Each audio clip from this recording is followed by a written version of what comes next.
And I'm Vicky, and welcome to the School of Pattern Cutting. Today we're going to do a fashion chat on Horrockses. They're a fashion textile house from the 50s and 60s.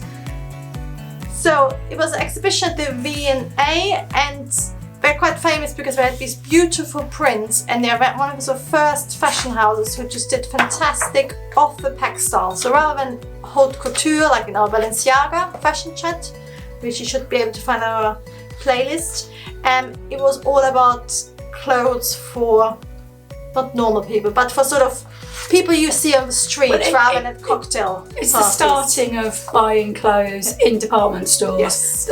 but fashionable clothes, so ones you didn't make yourself. So this is a book that we've got from the V&A, and it's a really interesting book. It's got lots of details in to do with their fabrics and the development of their brand. It's nice. It's got adverts, but it's nice. It's got the people wearing it, so you can see the sort of more fashion shows.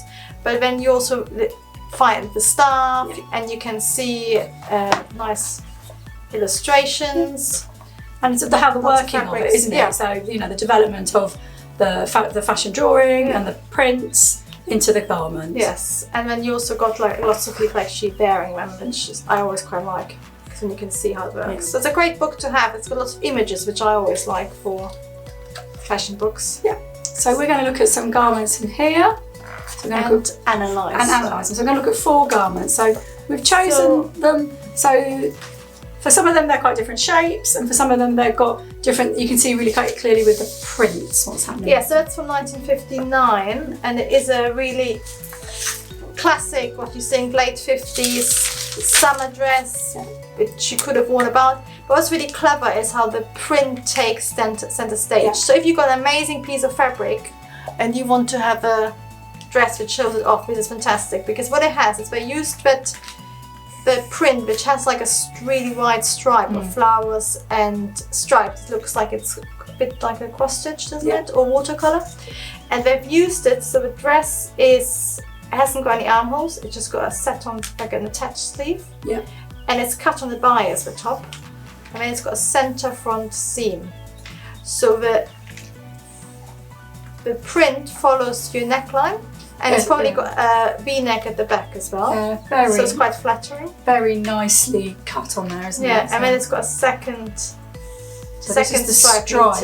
So if you were making a dress like this and you didn't have a stripe fabric, this could become a panel of fabric, couldn't it? Yeah. So. And then it's nice because they used bows in the same fabric to accentuate these lines. So it's actually really flattering as well, because it draws from your shoulder to your waist. And when you wear it, this will pleat down, won't it? So the moment looks quite wide, but when you wear it, it falls down, isn't it? I think that's really nice. And then you can see it's got a gusset underneath, as usual, so it makes it really comfortable to wear. Yeah. Otherwise, you won't be able to lift your arms up, would you? And it's got a waistband.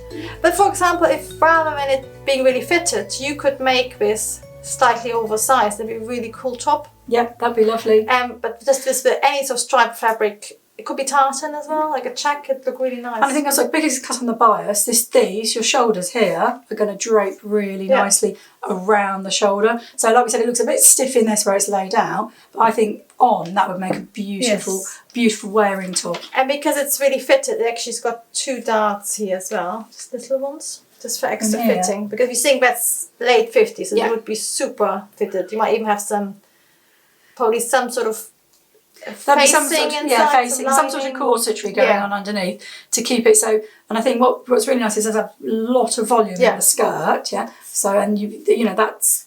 I think it's gonna be the front and the back is gonna be a bit of fabric probably. So overall, probably like 3 meters of fabric at minimum in here. So a lot of fabric going on. So, but that's sort of contrast, which makes it very 60s. But then you could adapt it to make it more contemporary by making it slightly less pleated. I think that always makes it less vintagey, or by making it a top. But it's just a really quite easy style. Yeah. I think it'd be really nice to wear actually with that bias cut. So if you would like to know more about sort of different shoulder styles and how to use bias, let us know in the comments below, and we might even make a whole sort of course just on gussets, shoulders. How you cut that to fit. Yes. Okay, so our second one is another really lovely dress from 1956, so slightly earlier.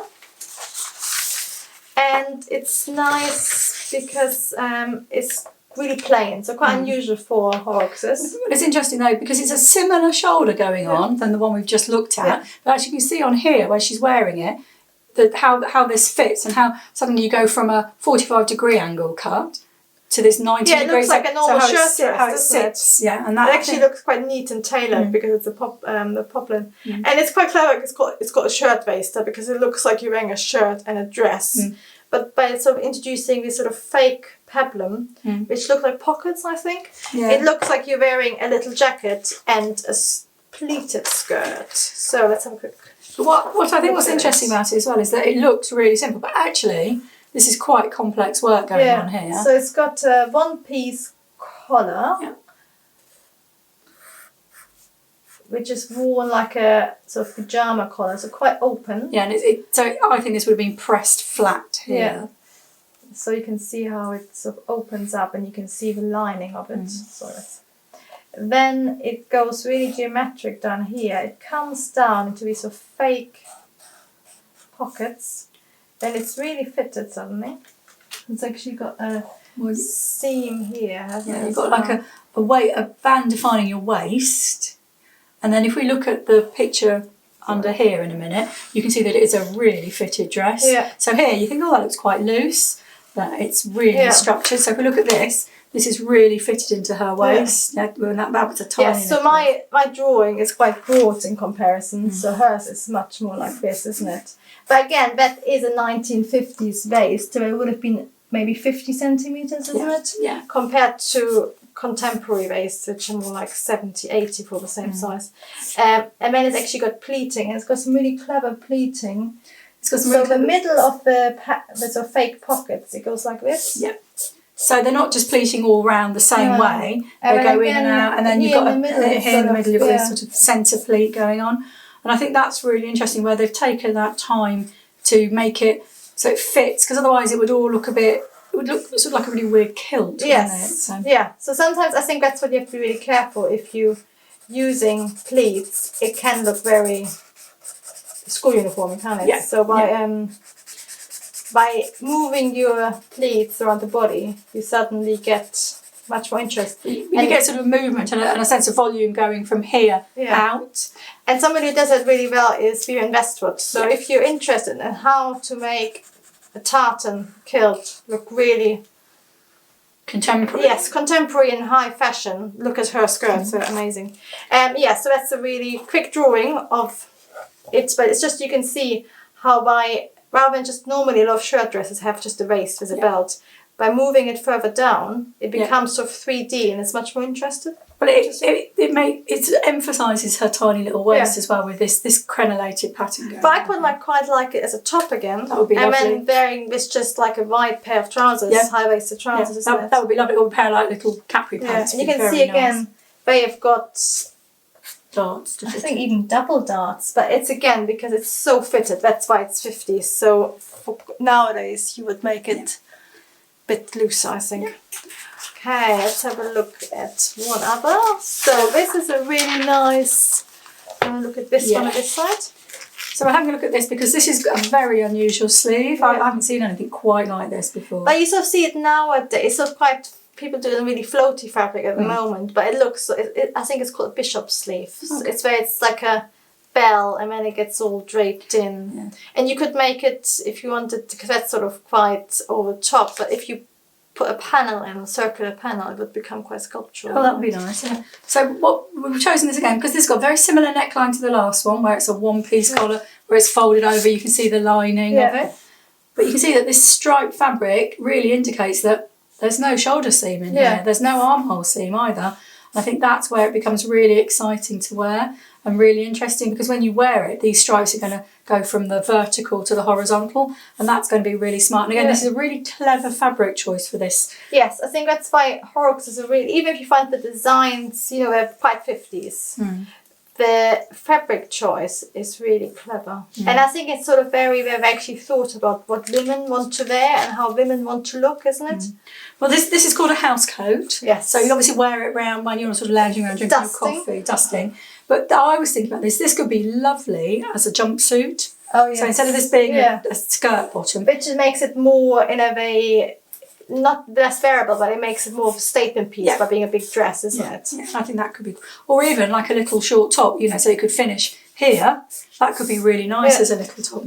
And I think again, it's got a gusset. Yeah. So it's really comfortable to wear, and I think it's got what is called like a double pleat from your shoulder. Yeah, there seems to be more volume up here, doesn't there?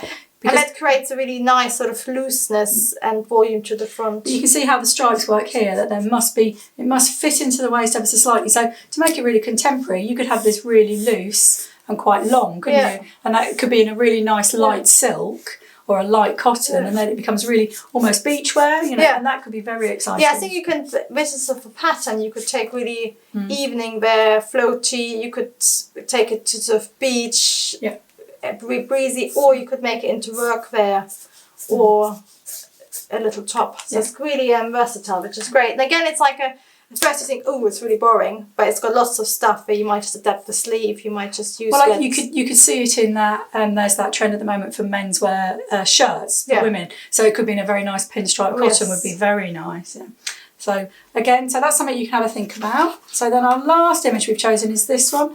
Now this is quite complex. So it's from the late 40s, early 1950s. It's called a shirt waist again because it's like a shirt with a waist. So that's sort of still late, maybe even rationing, where you didn't have that much fabric. Fabric was only just coming in, isn't And I think what's really interesting, again, it's got this stripe on, so we can see quite clearly how this is cut out of the stripe running this way. And then even though the skirt will be... I think it might be like a quarter circle or semicircle. And so because it's folded in, means these stripes they're not running horizontal. Yes, and you can, if you wanted to, you could really tell whether it's a semicircle or quarter circle by how the stripe ends, isn't it? Yeah. So I think it might be a quarter. So what's quite clever is it's got this sort of line here. So it looks like you're wearing a little bolero. So it's the same. They always use an attached sleeve and a gusset rather than a satin sleeve. So if you're interested in how you can adapt your shoulder line, have a look at our Balenciaga fashion chat as well, because we talk a lot about gussets and... So it looks like a separate little jacket, but we think it's all one thing. It's all sewn. And then it's got these sort of fake pockets as well, so it adds an extra layer, so it's the same height as that. Yeah, and then it's got like a little flap even. So maybe this is where some design detail comes in when it's being made. I mean, it's almost like a shirt pocket with a flap, isn't it? You know, so and then I don't know if it's. I think it might just be all part of the same. It might just be like a flap, like a layover. Yeah. And then you've got a gusset, haven't you? Yes, probably it's sort of hidden gusset in here, and then it goes into a waist. So it's got 2 darts, and this is a really good way, even if you're just if you're looking for something, a nice fabric. It's just like to look at images you like and actually work out how they're made. Yeah. And I think the skirt is sort of... And then it sits straight into the skirt. So the skirt on there, so we think it's a wide skirt like this, isn't it? But it's not a full circle. It's not a full circle. I think it might not even be a... It's where you would just have to get a piece of fabric and try it out how you want it. Because the difference is like you've got a full circle skirt, which is like this, there's not that much fabric, So we think it's half of it. So we think it's about here, don't we? Yeah. And so and I think what's really exciting, because they've chosen this quite bold stripe, I think that's really interesting that that's sort of sitting there, and it makes the skirt look much more more exciting than it is. And it's quite clever because at the top it nearly follows it, so the lines are exactly matched, but the pattern isn't matched. So it accentuates when you've got a line. So you understand that this is a pseudo separate piece. So I mean, you could have make it like a little separate jacket. Or it might be quite nice to use plain for one of them, isn't it? So you may really make it stand out. So I hope you enjoyed our fashion chat on Horrockses Fashion. Please let us know in the comments below. Also let us know if there's anything you'd like to know, and please subscribe to see more of our videos. Thank you very much. Bye bye. Bye.